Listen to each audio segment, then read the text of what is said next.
amazing, beautiful people, welcome back to another anime reaction video. So many of you have been asking me to react to this one, and a bunch of others, to be honest, and that is every anime power explained in 21 minutes. This is something I've been very excited to react to because not only is it going to properly explain a lot of the anime I'm actually currently watching and how those powers work, but it will also explain a lot of anime I haven't seen and how different anime will have different power systems too. Because I've seen so many at this point with multiple different sort of power systems, from JoJo's to Jujutsu Kaisen to the famous Hunter x Hunter power system as well, which a lot of people always compliment, and I'm wondering if that's going to be in here too. So I'm kind of curious to see what I missed on all those powers, as well as see some I have no clue about. And Ari Kendo's videos are always getting heavily recommended, so shout out Ari Kendo. Link to their channel is in the description. Go give them a sub if you're not subbed already, and let me know in the comment section what other anime reactions like this one you would like to see. And without more talking from me, please like the video, please subscribe for more, and let's finally jump into one of my most requested anime reactions: every anime power explained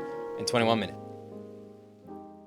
Is Dragon Ball's main power system, based on the ancient Chinese concept of Qi. It essentially translates to energy and is present in every living being. But to be used, it needs to be drawn out. This is the foundation for most attacks in Dragon Ball. People can learn to manipulate their Qi to enhance their strength, agility, or durability, and can also shoot it out to perform energy-based attacks, like beams or bombs. In battle, the most important thing is the size of one's Qi and their control over it. What is Qi made up of? Well, Toriyama's really only pointed out 3 key factors, but there could be more. Genki, which is one's health. This is used for the Genki Dama, or spirit bomb, Yuki, which is one's courage, and Shoki, which is one's right-mindedness. There are also at least 3 categories of ki, maybe more. Good mortal ki. This is the ki that most characters like Goku, Krillin, or Master Roshi. It's interesting that he says like Shoki, like a state of mind or whatever. Everything I've seen from Dragon Ball, the guys just seem very aggressive and very loud and shouty. So they don't seem like relaxed, like a state of mind, heightened level achieved, you know? Maybe I'm just wrong. She would use evil mortal ki. This is mortal ki that's sensed to be evil or have evil intent, like Frieza's ki. Evil. And lastly, we have God ki. God ki cannot be sensed by those who have mortal ki. SSG and SSB would fall into this category. It's also worth noting that certain people can transform, like Goku or Vegeta turning Super Saiyan, which increases their overall ki output. Ki as a concept is really influential in anime and manga, and you're gonna see a lot of power systems that use life energy, just like Dragon Ball does. Stands are the main power system in JoJo's Bizarre Adventure that replaced Hamon in Season 3. Stands are basically a physical manifestation of a stand user's mental psyche, and their abilities vary based on the stand and the person themselves. For example, Magician Red can use fire and heat-based technique, while Crazy Diamond can heal injury. They also vary in what form they take. Usually they're humanoid, but sometimes they can just be a straight-up airplane, and also not all stand users actually need to be human, like the perverted orangutan whose stand is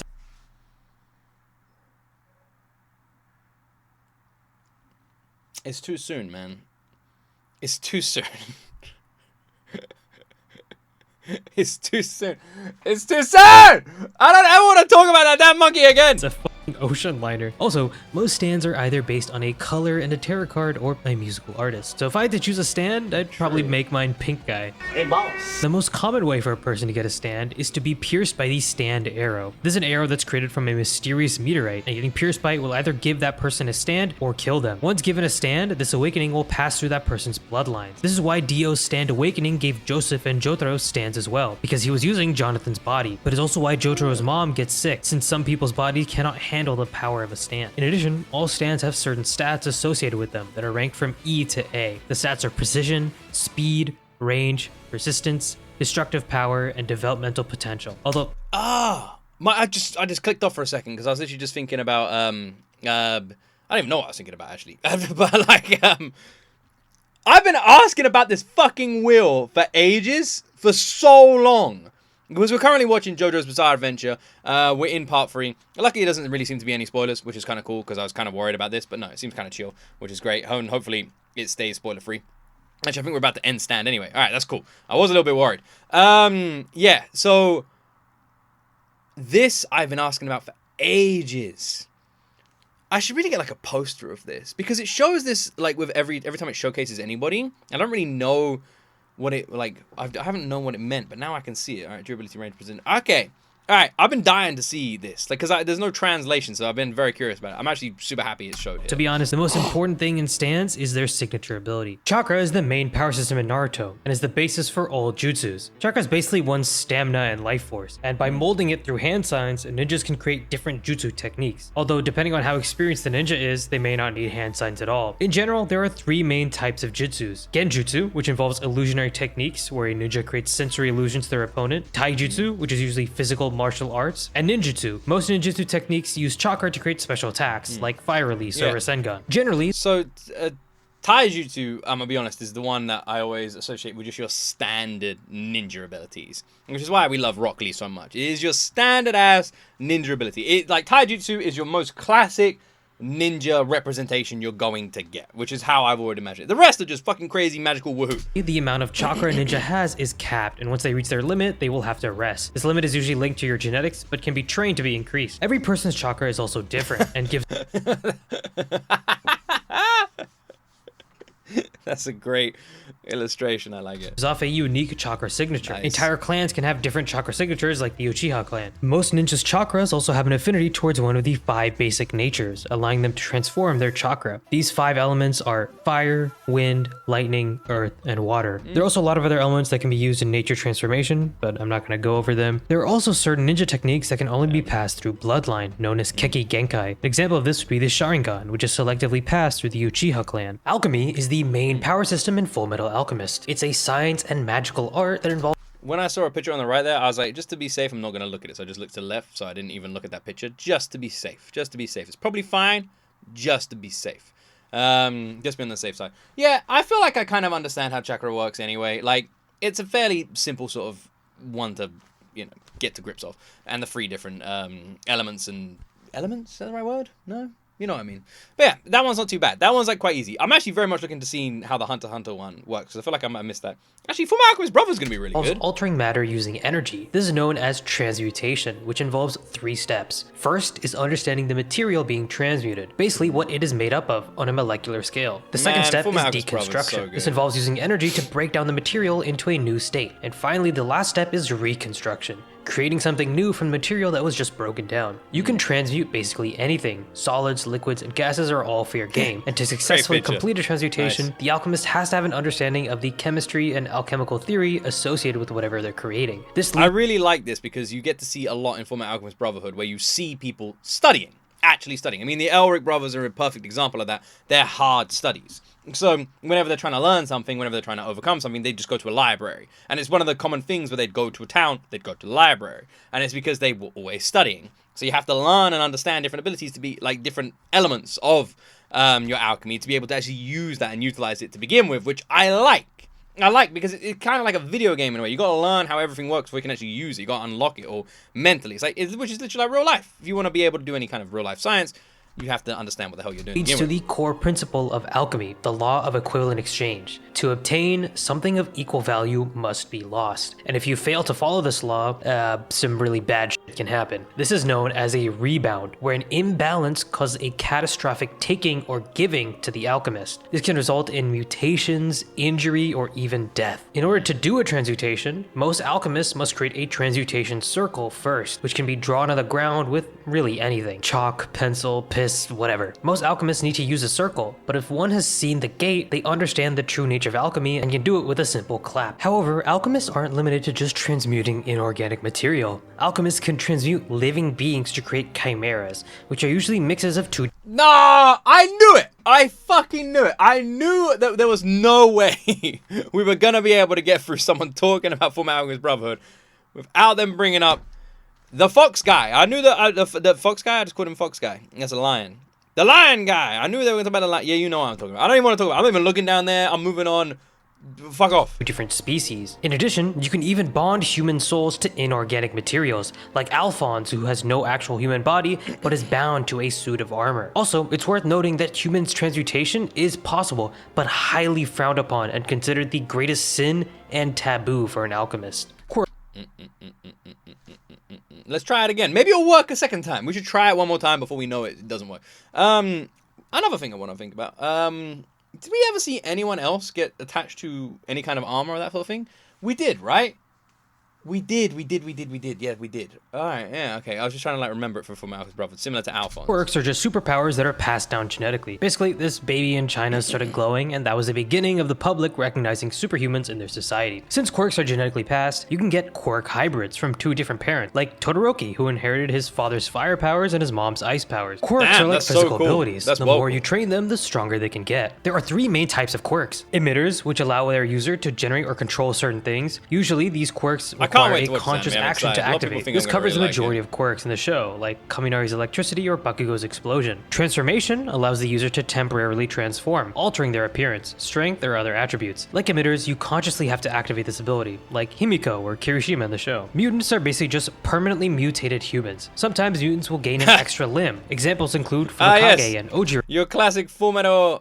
What the fuck is wrong with my brain today? Your classic My Hero Academia character. Mutated humans. What's his name? Sometimes Machop? mutants will gain an What's that guy's extra name? limb. I don't know. Examples I don't know include Pokemon that Fukage well. and Ojiro. Also, not gonna like cut the music. What the is that quirk? Bro just has a tail. Like what? There's also a 4th type of quirk that's incredibly rare. Accumulation. This requires the user to accumulate something ahead of time before using it. Deku's One for All and Ares Rewind are in this category. Devil fruits and Haki are the main power systems in the One Piece world. Devil fruits are special fruits that grant people supernatural abilities when they eat them. They are all permanently. extremely rare and vary in what powers they grant the user. Also, devil that's fruit so users cool. are weakened in water and can't swim. There are 3 broad groups of devil fruit. Paramecia. This is the most common type of devil fruit. There's a huge variety of them, but they usually grant the user superhuman abilities or superhuman feats. This includes manipulating their body, their environment, Only your feet? Your feet are the only part of your body that gets superhuman?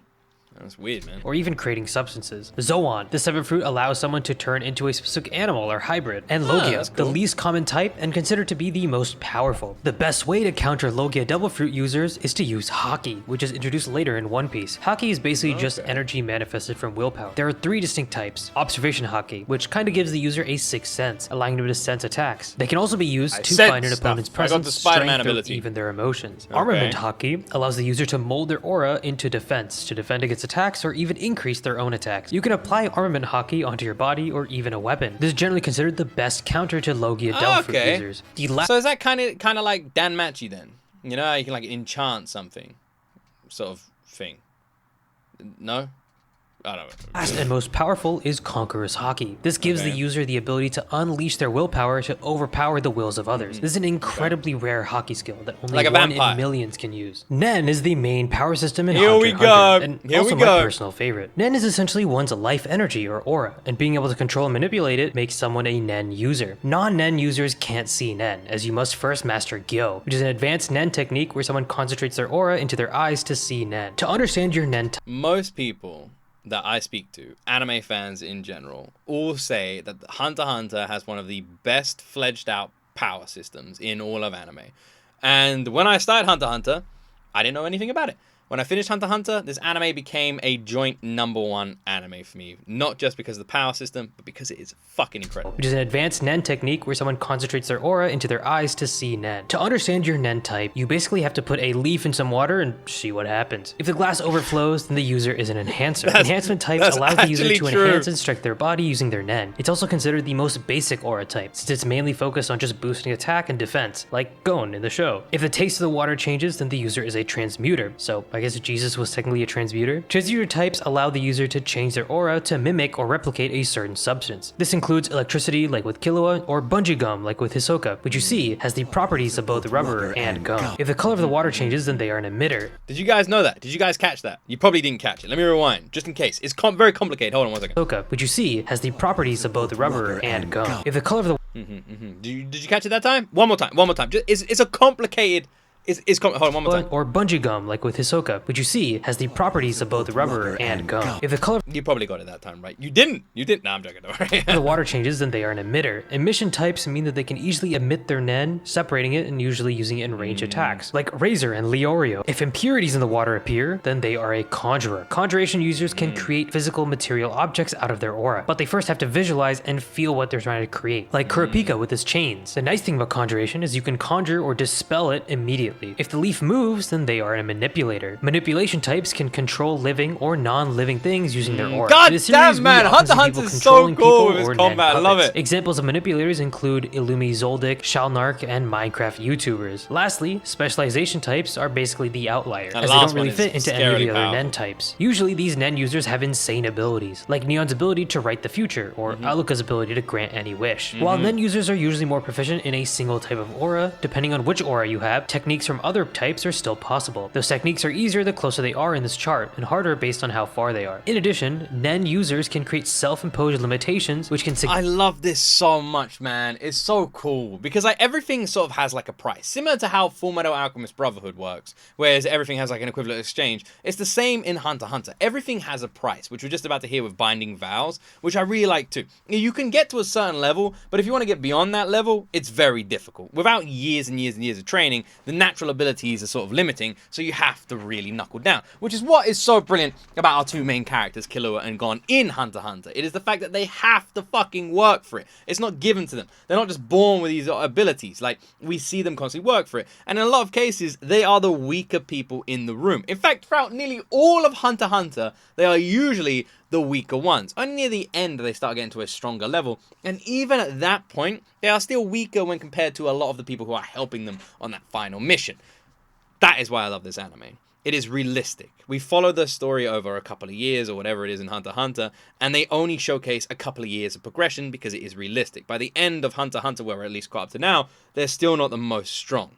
And that is something I love. And by the very end, arguably they're weaker than when they started. Maybe not both of them, but if you know, you know. Significantly boost their powers. Someone simply has to create a contract and vow to follow it. Usually, the stricter the limitation, the stronger the Nen user's resolve is, making them even more powerful. An example of this in the series is Kurapika vowing to only use his chain gel on spiders, making him much more powerful. Cursed energy is the main power system in Jujutsu Kaisen, and is born from negative emotions. Cursed energy manipulation is the ability to control the flow of cursed energy and apply it. You can apply cursed energy in a lot of ways, usually in physical attacks, making your normal strike stronger, or in defense by making your body stronger. Black flashes are an example of this, where cursed energy is used within a very small time frame before an initial strike. This causes a spatial distortion that amplifies the cursed energy. Think of this like a critical hit in Pokemon. There exists no sorcerer who can do this at will. Cursed techniques are abilities created and fueled from cursed energy. Think of cursed energy like electricity and cursed techniques as the appliance that use the energy. Most Jujutsu sorcerers have an innate technique, which is a unique ability to that person. Some innate techniques can be passed down through generations, like the Gojo family's Limitless technique. Reverse curse techniques are similar to curse techniques, but instead require a sorcerer to take two sources of... How did the the Limitless technique, the infinite technique, whatever, right? How did that like start?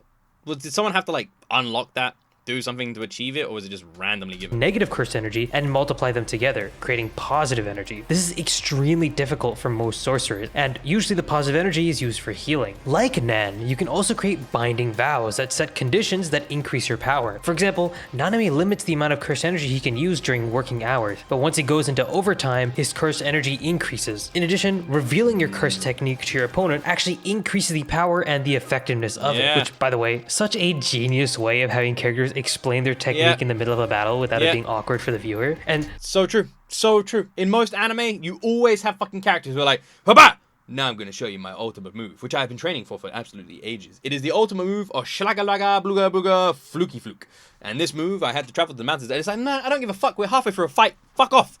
But in Jujutsu Kaisen, it makes sense. Now I'm going to reveal my move because it makes me twice as strong. You're like, oh, so that's why you're revealing your move. At least this makes sense. At least this actually makes sense because currently we're fighting. If you just stop to start talking, it'd be a bit bizarre. Lastly, we need to talk about domain expansions. It creates a barrier that is infused with that sorcerer's innate curse technique. And inside of the barrier, all curse techniques from that user are amplified and guaranteed to hit. Domain expansions are usually regarded as a trump card, only to be used once per fight, since they take a ton of energy. This makes them really high risk, high reward. And the best counter to a domain is to set up your own domain inside. This will create a battle between them. Geass is a supernatural ability that code bearers can bestow upon people by a contract. In the show, we see C2 give Lelouch the power of absolute obedience, also known as the power of kings. This gives him the ability to give any one command to a person if they make eye contact. A Geass can be leveled up through excessive usage, as we see with Mao, who cannot stop his mind-reading Geass regardless of whether he wants to activate it or not. Also, Mao shows us that not all Geass users need to make eye contact to activate their ability. Just like role Frollo in Season 2. When a Geass is leveled up all the way, that user is strong enough to take the code of a code bearer. This makes the code bearer mortal once again, and once the transfer is complete, the Geass user completely loses their ability, but in turn is immortal while being immune to all other Geass. Reryukyo, or spiritual energy, is the primary power Bleach. system used by all races in Bleach. It's generally understood as someone's spiritual energy. Every spiritual being emits Reryukyo, which is known as Reiatsu, or basically spiritual pressure. The difference between these two is that Reryukyo is the amount of spiritual energy one has, and Reiatsu is the pressure or flow of one's spiritual energy. Also, everyone has a different power level of Reryukyo, or spiritual energy.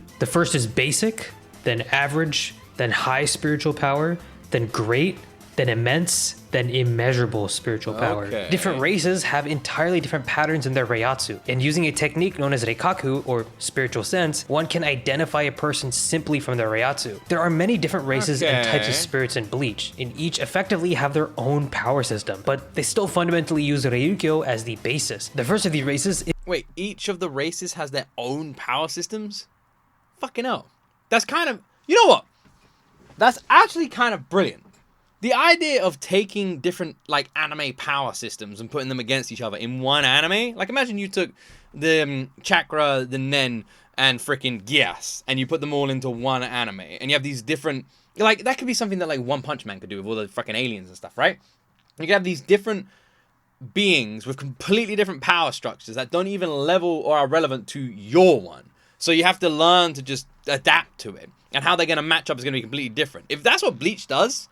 like that, genius. Absolutely genius, because I haven't seen another one that does it. Is average humans, most of which have no spiritual awareness and aren't aware of Reryukyo at all. Boring Next, we have humans. souls. Man, These are classic spirits made up boring of reishi, or spirit particles. They are generally split up into pluses and hollows. Pluses are normal spirits of deceased humans, usually just regular ghosts that haven't reached soul society. Hollows used to be pluses, but after losing their heart, they eat the souls of the living and the dead. Most of them are mindless monsters that devour souls. Some can be intelligent. Shinigamis are souls with... Wait, what the hell is the one down there? Them are mindless monsters that devour souls, but some can be intelligent. She looks intelligent. She looks great.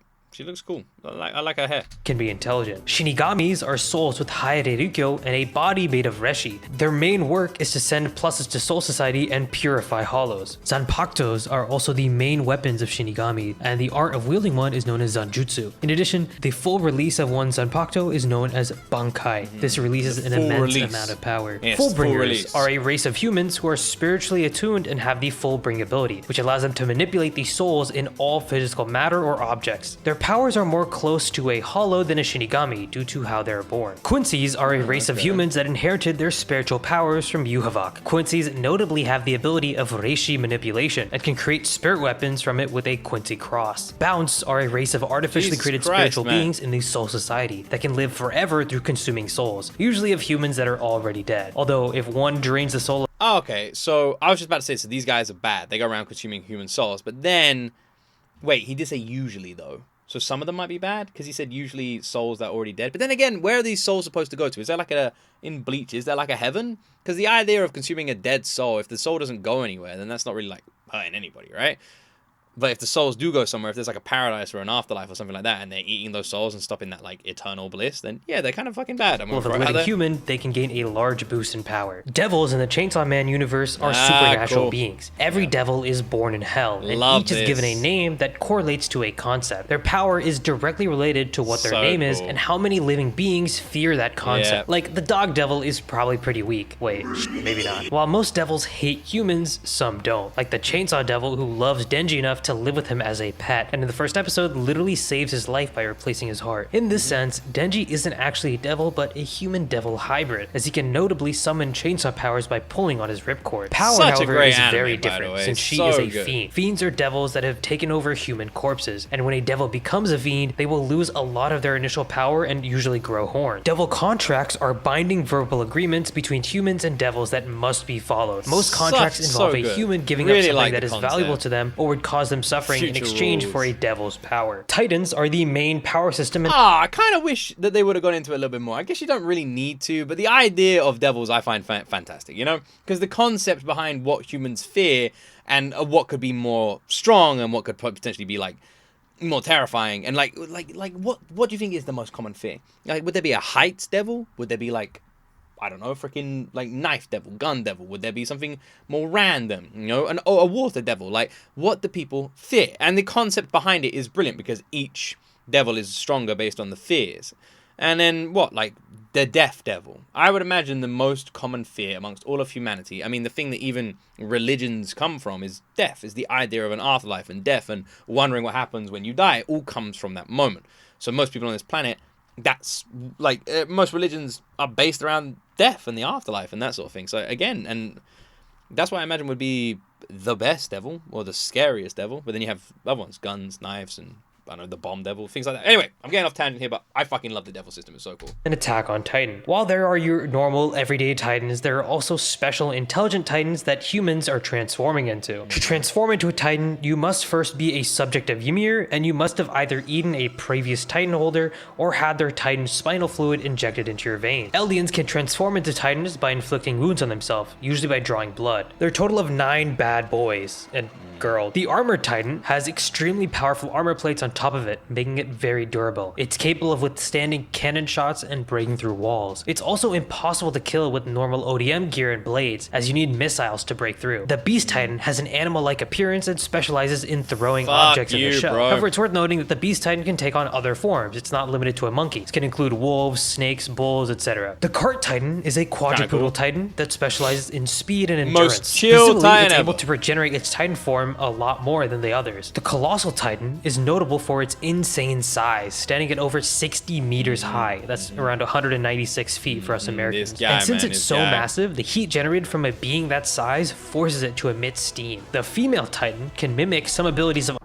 That's not 100% correct, right?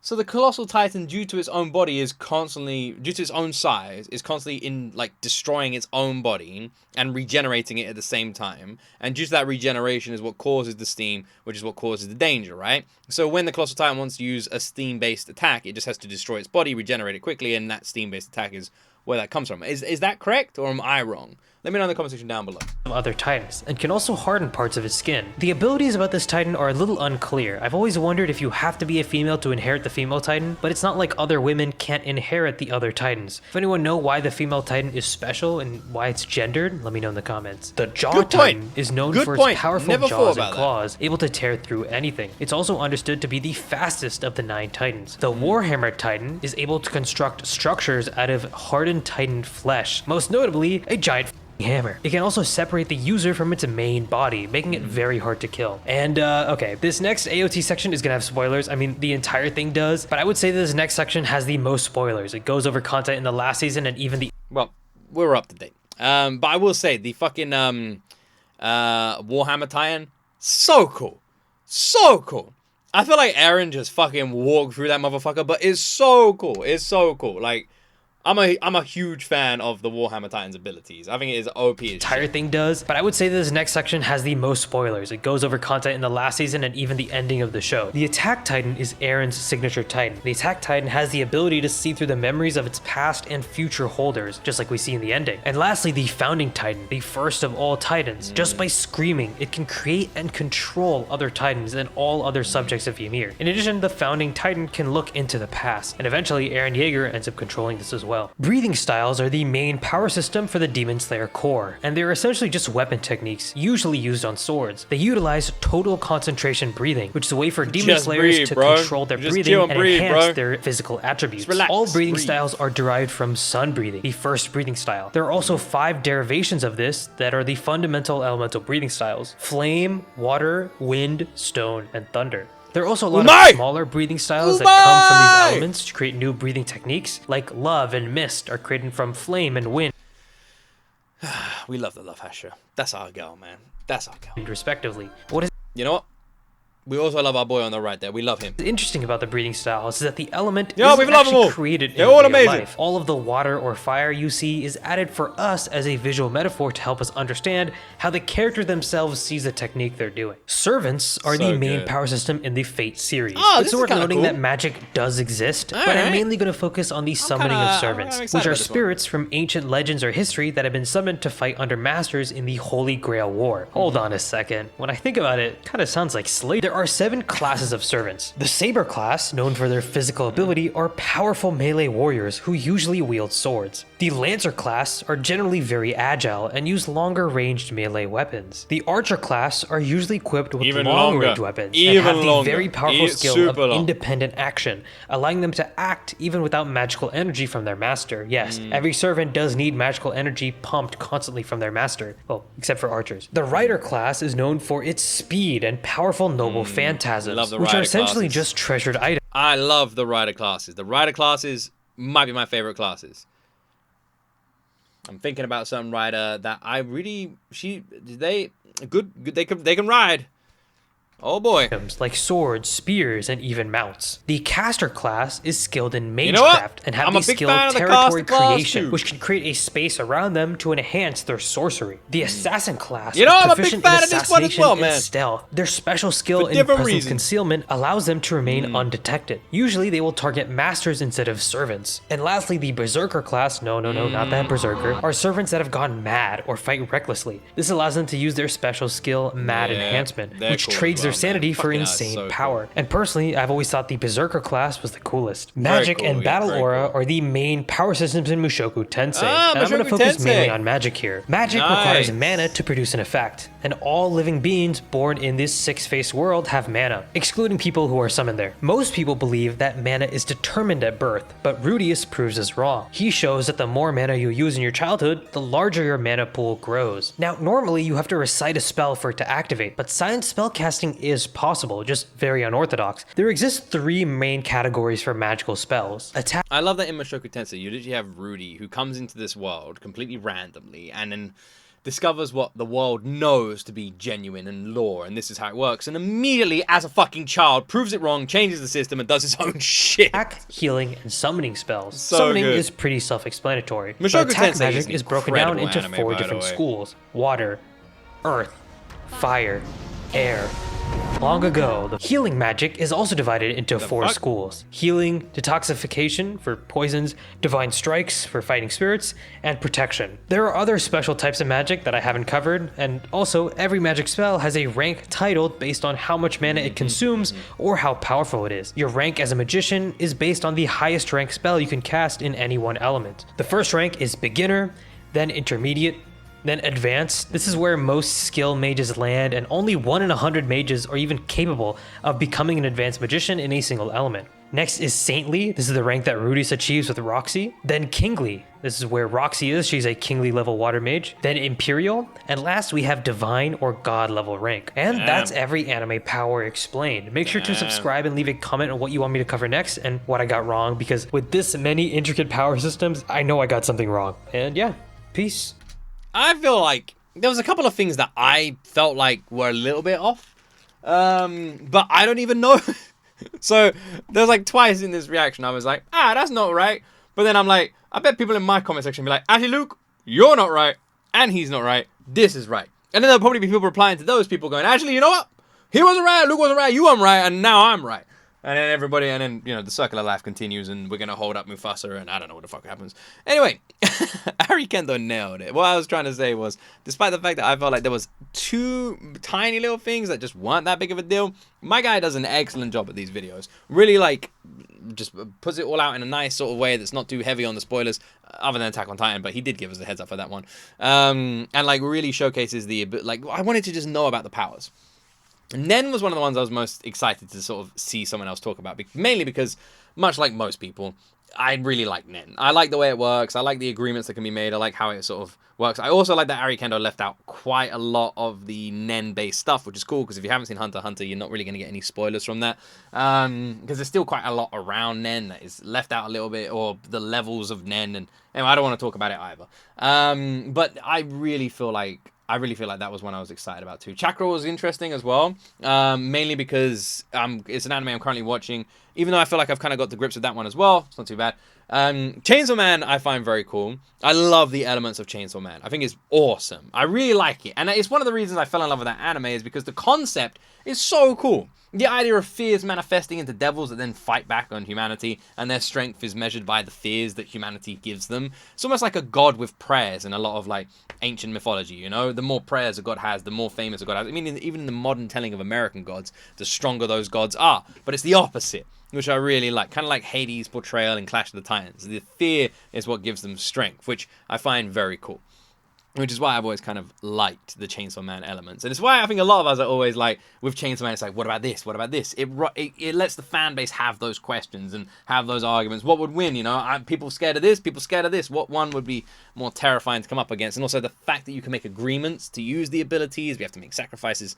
Very, very cool. I really love the elements of Chainsaw Man, so I'm glad that was on this list as well. There are a lot of other anime videos that people have been asking me to react to, so let me know what you'd like me to check out next in the comment section down below. And if you enjoy these videos, please like, please subscribe, and support the channel that way. Have yourself an amazing freaking day, an awesome week, and as always, my friends, you will see me in the next video.